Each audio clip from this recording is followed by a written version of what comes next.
mereka punya hak yang sama sebagai warga negara. Sehingga saya membayangkan kemudian di Indonesia akar itu sudah ada. Karena apa? Misalnya masyarakat di Bali punya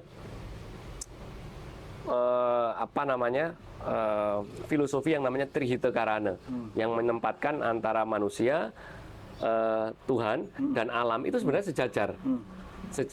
Entitas sejajar yang harus saling menjaga satu sama lain.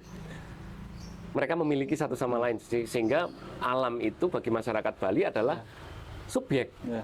Sehingga kalau di Bali, kalau Mas Bagus pergi ke Bali, misalnya jangan heran kalau misalnya ada pohon yang dikasih sarung, terus kemudian dikasih katakan sesajen gitu ya, penghormatan. Karena bagi mereka pohon, lingkungan, laut, sungai, mata air itu subjek yang harus kita lindungi. Tetapi kan kita nggak semudah itu, karena negara kita sudah kita hidup di era modern, negara kita juga demokratis.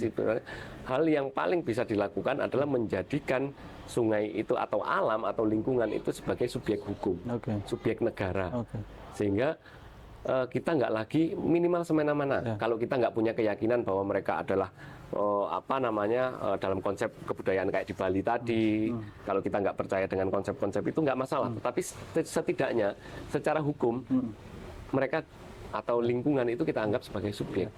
Tentu dengan produk-produk turunan yang menyertai. Kalau enggak, karena bisa-bisa kita nggak bisa ngapa-ngapain terhadap lingkungan, padahal kita butuh lingkungan.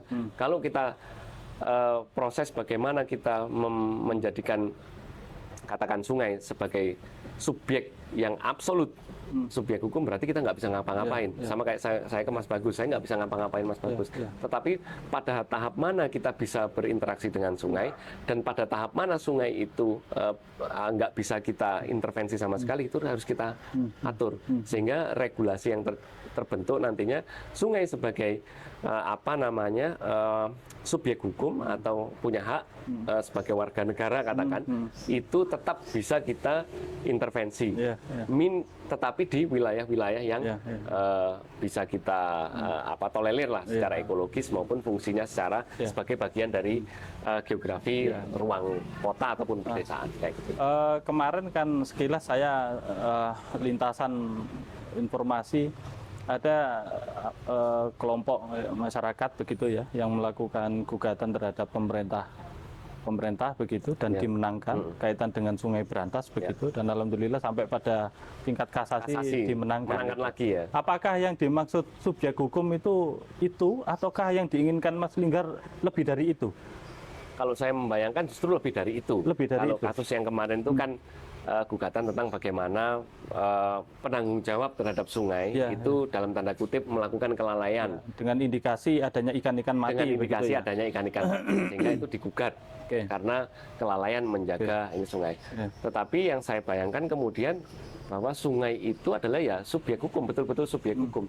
Kalau kasus contoh di Selandia Baru misalnya, di Sungai Wanguanu dengan masyarakat suku Mauri, itu masyarakat Mauri itu punya hak untuk merepresentasikan sungai.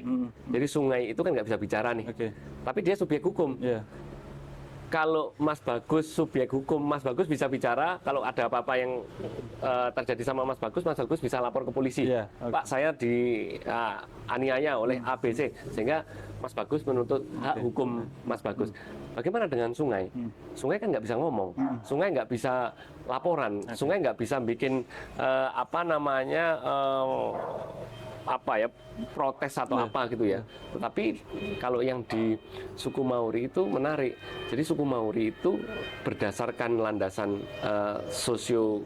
historinya, mereka punya hak untuk merepresentasikan sungai. Jadi mereka boleh istilahnya membuat laporan kalau ada terjadi pelanggaran terhadap hak-hak sungai itu tadi.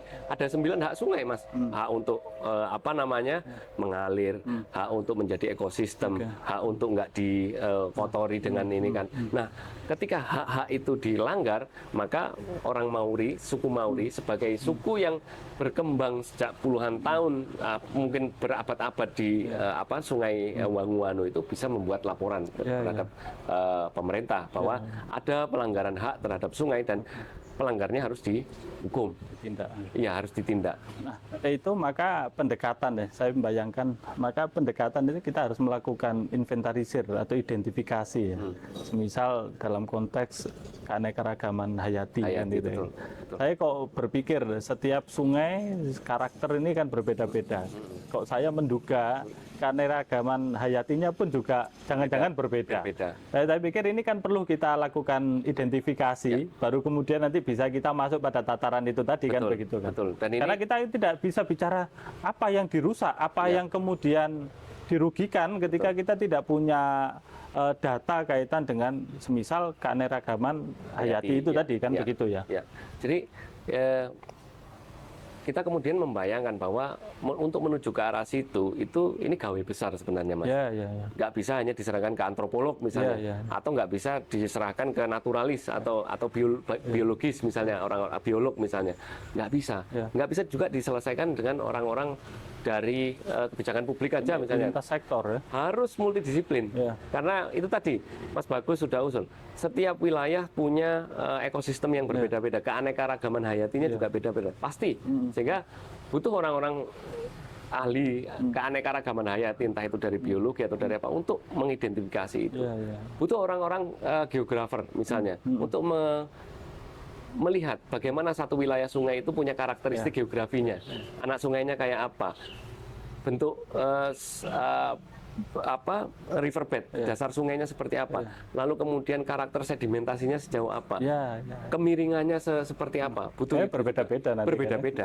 Butuh orang-orang hukum misalnya yang ngerti tentang tata regulasi. Kalau ini dijadikan subjek hukum, misalnya kita batasan mana nih yang boleh diintervensi sama manusia dan yang nggak boleh.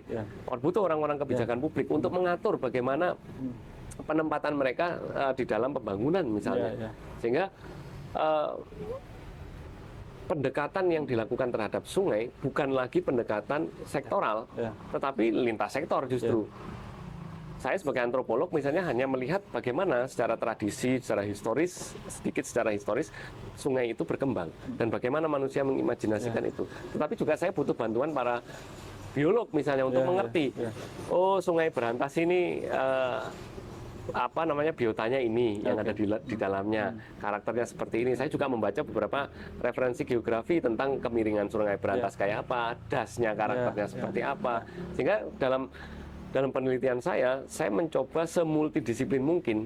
Meskipun saya bekerja sendiri, tapi saya mencoba merangkum kerja-kerja dari disiplin yang lain supaya saya mengerti karakter Sungai Berantas itu seperti ini. Dan yang terjadi ketika kita berbicara tentang interaksi manusia dengan sungai, itu hasilnya akan berbeda-beda setiap wilayah. Sehingga kemudian tercipta, kalau kita boleh menggunakan istilah kebudayaan sungai dan daerah aliran sungai, itu terbangun. Betul. Dan ini kerja besar lagi untuk memetakan bagaimana sih budaya daerah aliran sungai itu. Saya kembali ke yang kita diskusikan tadi, jangan-jangan di setiap titik di sepanjang aliran Sungai Berantas itu punya mainan tradisional yang beda-beda yang berkaitan dengan sungai. Karena mainan ini pasti akan menggambarkan bagaimana kognitif mereka terhadap sungai. Jangan-jangan setiap titik ini punya dongeng yang berbeda setiap sungai. Kalau di Surabaya saya mendalami tentang dongeng buaya putih misalnya, atau ular yang disebut mbae. Orang-orang tepi sungai di Surabaya itu percaya kalau ada ular besar di sana itu mbae, nenek moyang, ancestor mereka yang datang, dan mereka harus berhati-hati, kalau enggak mereka akan kena celaka lah, ceritanya kayak gitu tuh. Nah, kita jangan-jangan ini beda-beda, Mas. Nah, ini yang saya kemudian membayangkan kalau kita ingin menuju sungai di Indonesia itu sebagai subjek, maka ini semua harus muncul harus teridentifikasi. Bukan hanya cerita-ceritanya ya. Cerita itu pasti akan nyambung sama biotanya kok. Misalnya kayak di sini cerita tentang ular dan buaya, ya nyambung dengan karakteristik muara Sungai Brantas yang ada di Surabaya ini. Kayak gitu itu. Jadi saya pikir itu cara-cara itu harus kita tempuh memang untuk kemudian ya kesadaran tadi bisa tumbuh. Ini sekaligus untuk memprovokasi studi-studi apa namanya kebudayaan, studi-studi sosial ke depan harus melihat itu bahwa kita punya PR besar untuk mengidentifikasi dan mempelajari budaya sungai yang seperti yang Mas Bagus itu tadi, sehingga kita paham betul kebudayaan sungai kita itu apa. Jangan-jangan kita itu yang akarnya tumbuh dari sungai, tapi kita nggak paham tentang kebudayaan sungai kita. That's the problem. Oke, terima kasih Mas Linggar. Artinya saya semakin komplit ya. Setelah kemarin saya membaca artikel Sungaiku Wajahku Wajah Bangsaku, dan kemudian hari ini saya dengan Mas Linggar berdialog, ini semakin komplit dan ini cukup mencerahkan. Nah, terakhir Mas, closing statement Mas, closing statement dari Mas Linggar ya. Oke, sungai itu adalah anugerah dari Tuhan yang harus kita jaga, karena dari sungai itu kita belajar bukan hanya mengetahui tentang apa yang ada di sungai. Sebenarnya sungai itu adalah cermin dari diri kita. Kalau sungai itu kotor, maka sebenarnya diri kita itu tidak bersih-bersih amat kok hidup kita.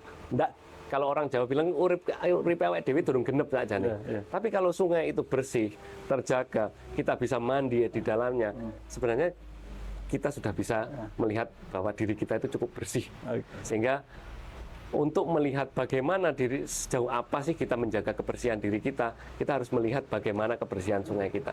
Kalau sungai kita masih belum bersih, maka bisa dibilang kehidupan kita itu masih belum bersih-bersih amat kok. PR kita ke depan adalah bagaimana membuat sungai itu benar-benar sebagai cerminan diri kita untuk menentukan bersih, baik, buruk, kotor, tidaknya kehidupan kita. Saya kira itu. Oke Mas Linggar, jadi ayo kita menumbuhkan kesadaran untuk merawat sungai dengan hati, sehingga apa yang tadi dikatakan sungai dan kemudian kita kembangkan menjadi daerah aliran sungai itu dapat berkelanjutan, dan insya Allah kita bisa memperoleh manfaat atas itu dan keberkahan atas itu, saya pikir. Oke, terima kasih atas kesempatannya Mas Linggar, Mas Bagus. Sehingga kita semakin tercerahkan, termotivasi, dan kemudian yang menikmati, yang menonton dialog kita ini juga sama termotivasi dan semangat. Harapannya sungai kita bisa semakin bersih, memberi manfaat bagi kita semua, saya pikir. Terima kasih Mas Linggar. Terima kasih. Wassalamualaikum warahmatullahi wabarakatuh. Waalaikumsalam warahmatullahi wabarakatuh.